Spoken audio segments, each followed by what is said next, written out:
Hi, my YouTube fam. I am back, and I'm back with another life makeover video for week 20. It's called Early Warning Signs. That's fine. Early warning signals. I'm sorry. Early warning signals. All right. So now we go into the quote. The quote says, "When you practice extreme self-care, you wrap yourself in an energy that creates miracles in your life and in the lives of those around you." I'm sorry, I thought the door was open. I'm going to read that again. When you practice extreme self care, you wrap yourself in an energy that creates miracles in your life and in the lives of those around you. And this quote was written by Shirley Anderson. All right, let's just jump right into it. The concept of extreme self care is the foundation of my work. Practicing extreme self care means taking exceptional good care of yourself, even when it feels uncomfortable or a little self indulgent. Experience has taught me that many of us struggle with the ideal of making our needs and self care a priority out of fear that the effort may appear selfish or inappropriate. But in order to be there for others in a healthy way, you must first be there for yourself. Examples of how to practice extreme self care will always be unique to each individual. Some examples might include getting a babysitter or swapping child care with a friend 2 times a week instead of once a month. Giving yourself permission to change your mind about a commitment you've made, even though the change may disappoint someone. Asking someone to stop complaining instead of tolerating the whining in order to be nice or polite. Not eating junk food. Asking for help the moment you need it instead of pushing through the discomfort of your own. Allowing yourself to spend a bit more money than you feel you deserve in order to get the right bed, car, home, and so on. Getting a message once a week instead of every other month. Not a message. Getting a massage once a week instead of every other month. I am always so moved and inspired by the people who immediately take to the ideal of extreme self care. Not only are they open minded and hungry for the message that a high quality life starts with a high quality you, their commitment to doing something about it. The more I do this work, the more I appreciate my first coach. His name was Thomas Leonard for introducing me to this concept of taking much better care of myself than I felt I deserved.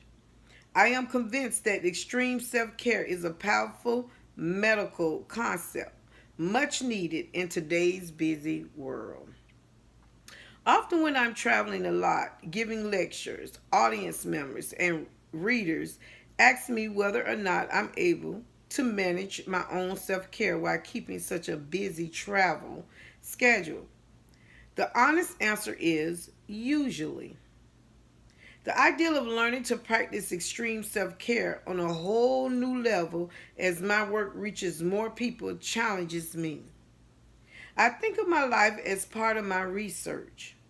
To support my efforts, I have the perfect first aid kit, a terrific couch who helps me to keep my a terrific coach who helps me to keep my absolute yes list. Y'all remember that list we had to make a while back, which were my top priorities.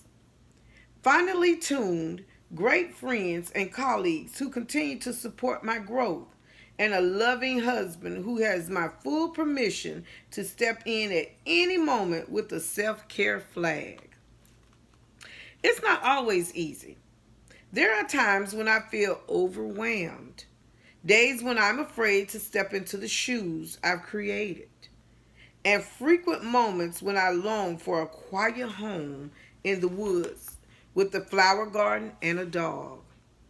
But one of the things that keeps me straight and allows me to do what I love is recognizing my early warning signals.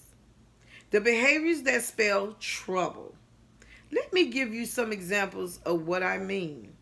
I know I'm heading for trouble when I'm driving without wearing my seatbelt. I'm too tired to floss. I get less than 8 hours of sleep at night. I run out of bottled water in my office. I'm too busy to exercise. I have trouble focusing during the day. I can't get to water the flowers in my window boxes. I go to bed without washing my face. I forget simple things like how to spell the word the. I leave my office with a desk that's mess. Oh, and I start cursing at objects. There are the signals that direct these are the signals that direct me back to extreme self-care. It's not that my life doesn't get crazy. It does. But the moment of time, but the amount of time it takes for me to snap back into extreme self-care mode is less and less. I tolerate far less stress than ever before when I begin to feel the slightest bit overwhelmed. Number one, I ask for help. Whether I need advice or information, emotional support, or someone to do me a favor, I remember to pick up the phone and make a call. I might call my coach, a friend, a neighbor, or a relative.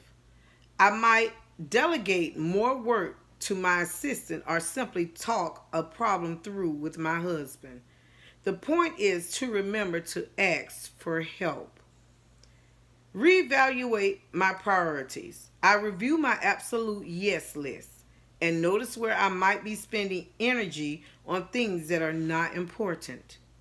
Number three, I identify what I need to let go of in order to stay focused on what's important and let it go. It's a simple formula that works. In addition to using these behaviors, there are several things you can use to create your own extreme self-care first aid kit. They include your absolute yes list, the name and phone numbers of 2 or 3 friends who can support you, a sign that says stop and breathe, or this moment is temporary, a pair of walking shoes to remind you to get up and walk away from a problem, a special pillow when a nap might be in order, tissue when you simply need a good cry. We have an instinct for survival, not extreme self-care. It's important to be ever vigilant about the quality of your life. Knowing your early warning signals will help you prepare the items you'll need to add to your extreme self-care first aid kit. Now, this is the Take Action Challenge. During the week, notice when you start to get edgy, irritable, frustrated, or overwhelmed. What behaviors trigger this reaction? What things do you find yourself forgetting about when you get busy? As you notice these things, write them down and create your own early warning signal list. So in your Life Makeover book, journal, you're going to write this down. I know I'm headed for trouble when, and you'll just make a list of things. It's not it's not a certain amount. Is whatever list that you make. And the sentence you write down again, I'm going to repeat it. I know I'm headed for trouble when, and you just list the different things when you're headed for trouble, when you know you're headed for trouble. And then Use these signals to remind you to return your attention to your priorities. Once you've identified your early warning signals, list the 3 things you'll put in place to support your extreme self-care. So then you'll number 1, 2, 3 and do exactly what they say. And I'll read it again. Once you've identified your early warning signals, list the 3 things, 3 of them, list 3 of them, you'll put in place to support your extreme self-care. And that will be it. That's all. So I don't want this video to go overtime, so I have to cut some out.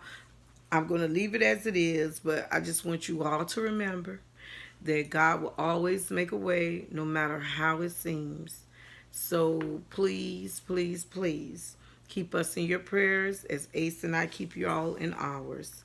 And always remember, I don't know when, I don't know where, and we both don't know how, but God will make a way. Sometimes we have to ask him to make haste and give us the strength to go through. O ye of little faith. Here I am, Lord. Here I am. Increase my faith. Love you all. See you hopefully on Saturday with the week ending. Mwah. See you later.